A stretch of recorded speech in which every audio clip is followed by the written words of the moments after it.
गठबंधन की संयुक्त प्रेस वार्ता में दिल्ली के मुख्यमंत्री माननीय अरविंद केजरीवाल जी, समाजवादी पार्टी के राष्ट्रीय अध्यक्ष माननीय अखिलेश यादव जी अपनी बात रखेंगे। दिल्ली के मुख्यमंत्री केजरीवाल जी इंडिया गठबंधन के लिए उत्तर प्रदेश में जनता से अपील करने के लिए आए हैं, वोट मांगने के लिए आए हैं। मैं उनसे अनुरोध करूंगा विनम्रतापूर्वक कि वो अपनी बात रखें। आज यहाँ आए हुए सभी पत्रकार बंधुओं को और जितने दर्शक ये देख रहे हैं उन सबको मेरा नमस्कार, मेरा प्रणाम। आज लखनऊ में मैं उत्तर प्रदेश के सभी मतदाताओं से इंडिया गठबंधन को भारी भरकम वोट देने के लिए, भारी मात्रा में वोट देने के लिए अपील करने के लिए आया हूं।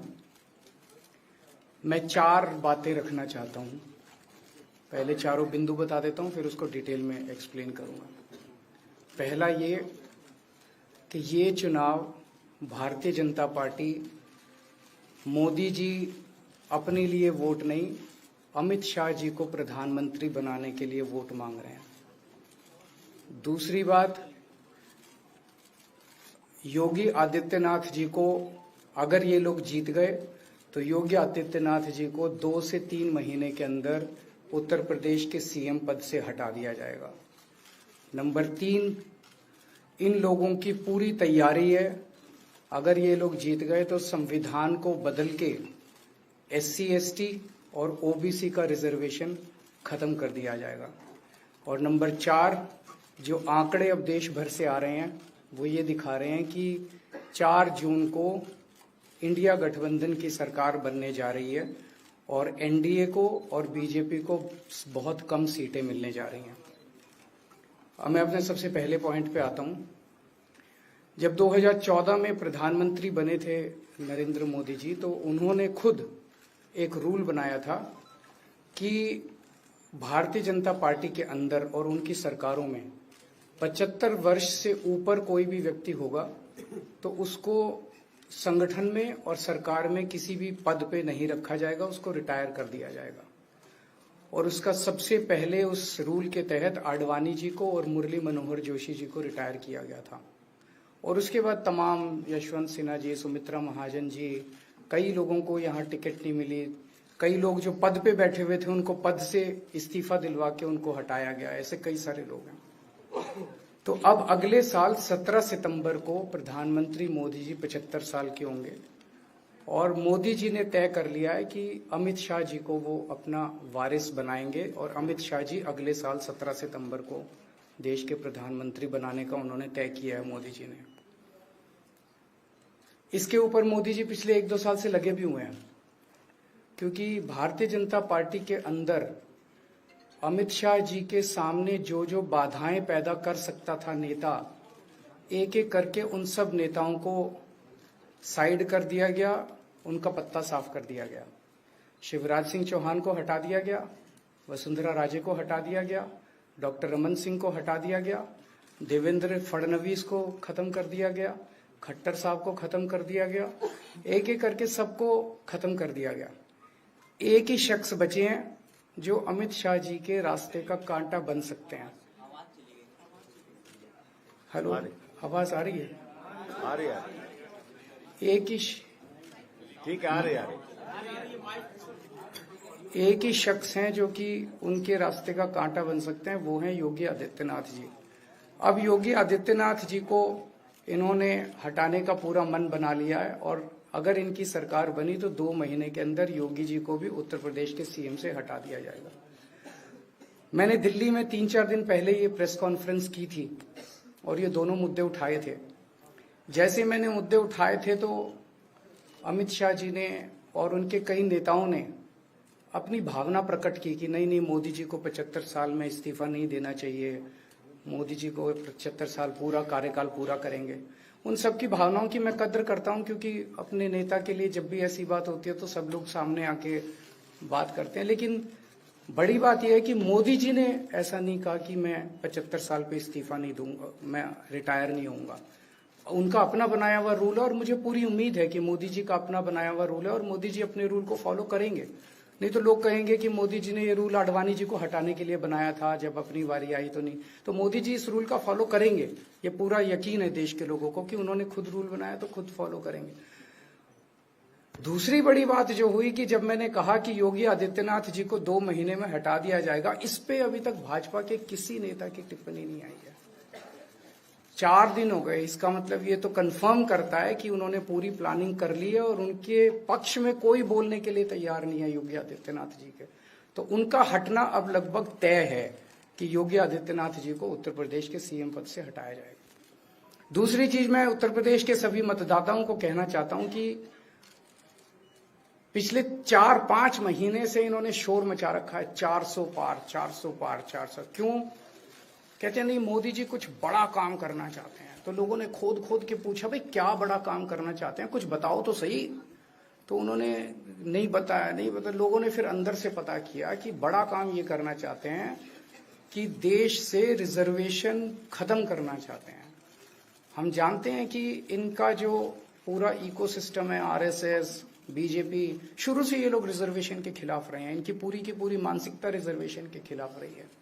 तो मैं सभी लोगों को ये आगाह करना चाहता हूं कि ये बड़ा काम इनको 400 पार इसीलिए चाहिए क्योंकि ये रिजर्वेशन खत्म करना चाहते हैं। संविधान को, बाबा साहब अम्बेडकर ने जो संविधान बनाया था, उस संविधान को ये तार करना चाहते हैं। पूरे देश भर से अब जो ट्रेंड आ रहे हैं, वो ट्रेंड ये दिखाते हैं कि भारतीय जनता पार्टी को 250 से भी नीचे, मेरे हिसाब से 220 के आसपास, 3-4 दिन पहले भी मैंने कहा था, 220 से कम सीटें इनकी आती हुई नजर आ रही हैं। आप हिसाब लगा लीजिए। मैं हरियाणा होके आ रहा हूं कल परसों, हरियाणा में इनकी बहुत कम हो रही हैं, दिल्ली में इनकी बहुत कम हो रही हैं, पंजाब में मुझे नहीं लगता इनकी कोई सीट आ रही है, कर्नाटक में इनकी काफी कम हो रही है, महाराष्ट्र में इनकी बहुत कम हो रही है, बंगाल में इनकी कम हो रही है, यूपी में इनकी कम हो रही है, बिहार में इनकी कम हो रही है, झारखंड में इनकी कम हो रही है, राजस्थान में इनकी कम हो रही है। तो इनकी सीटें आ कहां रही हैं? तो इनकी 220 के नीचे सीट आ रही हैं। इनकी सरकार बीजेपी की सरकार नहीं बन रही है, इंडिया गठबंधन की सरकार बनेगी और इंडिया गठबंधन की सरकार जो है वो देश को एक प्रगति के रास्ते के ऊपर लेके जाएगी। इस तरह से जो पूरे देश के अंदर एक नेगेटिविटी इन लोगों ने फैलाई है, उसको हम लोग ठीक करेंगे। मैं अंत में उत्तर प्रदेश के सभी लोगों को अपील करना चाहता हूं कि इंडिया गठबंधन के, यहाँ पे सपा और कांग्रेस का गठबंधन है, इंडिया गठबंधन का जो जहां से कैंडिडेट है उसको भारी मात्रा में वोट देकर आप सब लोग जिताइए। अब मैं निवेदन करूंगा समाजवादी पार्टी के राष्ट्रीय अध्यक्ष माननीय अखिलेश यादव जी से।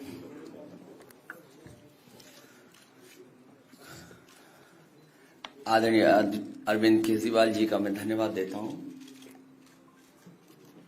उन्होंने बहुत महत्वपूर्ण बातें आपके सामने रखी हैं।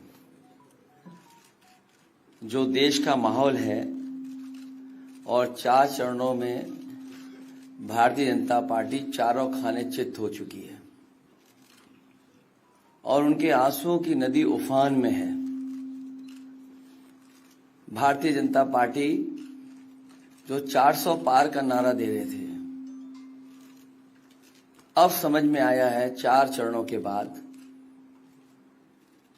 वो बात तो ठीक है कि आरक्षण पे सबसे पहले हमला करेंगे, लेकिन 400 पार नारा इसीलिए दे रहे हैं कि 543 में 400 के बाद वो सीटें देख रहे हैं, तो वो केवल 143 बन रही हैं। तो वो स्वयं स्वीकार कर रहे हैं कि 143 से ज्यादा वो सीटें जीतने वाले नहीं हैं, क्योंकि 400 पार सीटें 143 ही बनती हैं और 140 करोड़ की जनता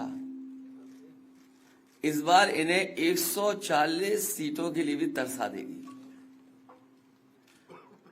ये यूपी, दिल्ली और पंजाब ये 99 सीट के खेल में ही उलझ जाएंगे। यहां कुछ इन्हें हासिल होने वाला नहीं है। रोटी कपड़ा और मकान की तो लड़ाई हम लोग लड़ेंगे, लेकिन रोटी कपड़ा और मकान से पहले हमें संविधान बचाना है। संविधान बचेगा तो लोकतंत्र बचेगा और बाबा साहब भीमराव अम्बेडकर जी का दिया हुआ संविधान ये हमें अधिकार, हमें न्याय दिलाता है।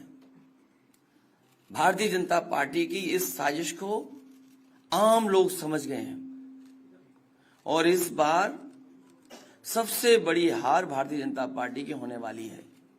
अभी तक तो हम ये कहते थे कि ब्रह्मांड का सबसे बड़ा झूठ बोल रही है। अब लग ये रहा है हारने के बाद ये ब्रह्मांड का झूठ का विद्यालय खोलेंगे, यूनिवर्सिटी खोलेंगे और वाइस चांसलर और डीन पहले से ही रिटायर होकर के वहां अपने आप नियुक्त हो जाएंगे। इसलिए देश को बचाने के लिए आदरणीय अरविंद केजरीवाल जी आए हैं, हम लोग का सहयोग और मदद करने के लिए आए हैं। मैं इनका धन्यवाद देता हूं और आप पार्टी, इंडिया गठबंधन, समाजवादी पार्टी, हम सब मिलकर के भारतीय जनता पार्टी को हटाने जा रहे हैं।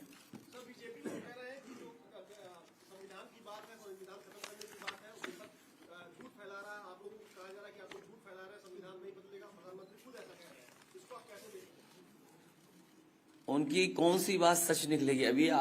अभी आपसे कहा कि 75 साल वाला जो वो है रूल नियम, उसको तो फॉलो किया जाएगा ना, इसी से पता लग जाएगा। और एक मिनट, अगर आप इनका इतिहास उठा के देखें पिछले 75 साल का, जनसंघ का, आरएसएस का, थ्रू आउट ये लोग रिजर्वेशन के खिलाफ रहे हैं। तो अब 400 सीटें लाके ये संविधान बदल के उस रिजर्वेशन को खत्म करना चाहते हैं।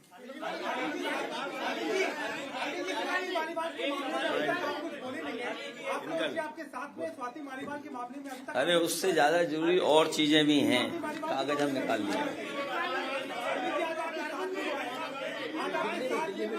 भाजपाई किसी के सगे नहीं है, ये है कि भाजपाई किसी के सगे नहीं है और भाजपाई झूठे मुकदमे लगाने वाला गैंग है। हाँ बोलो। बोल रहे बता रहे। हाँ मैं बोल रहा हूँ, एक सेकंड बोल रहा हूँ।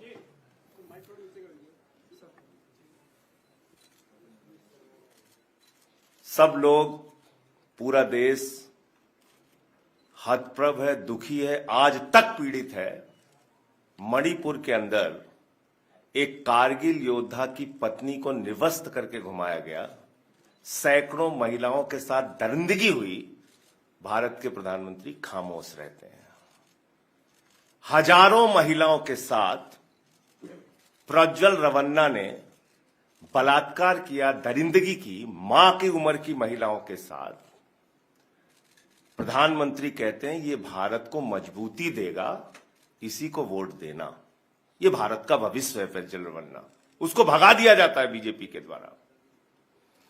पहलवान बेटियां जब जंतर मंतर पे लड़ रही थीं न्याय मांगने के लिए, तो यही स्वाति मालीवाल जो महिला आयोग की अध्यक्ष थीं, रात में उनके समर्थन में गई थी, पुलिस के लोगों ने घसीट के मारा था। हमने देखा यहीं उत्तर प्रदेश के अंदर कुलदीप सेंगर के मामले में, हाथरस के मामले में, देश के प्रधानमंत्री खामोश रहते हैं, एक शब्द नहीं बोलते। आम आदमी पार्टी हमारा परिवार है, पार्टी ने अपना रुख साफ कर दिया है और मैं चाहता हूं जितने विषय मैंने आपके सामने रखे हैं, देश के प्रधानमंत्री और भारतीय जनता पार्टी को जवाब देना चाहिए। स्वाति मालीवाल के मामले में जवाब देना, जब वो पहलवान बेटियों के लिए जंतर मंतर पे न्याय मांगने गई थी स्वाति मालीवाल जी, उस समय घसीट के मरवाया पुलिस वालों से। तो इसलिए इस पे राजनीतिक खेल ना खेलें, मैं सिर्फ इतना कहना चाहता हूं। धन्यवाद।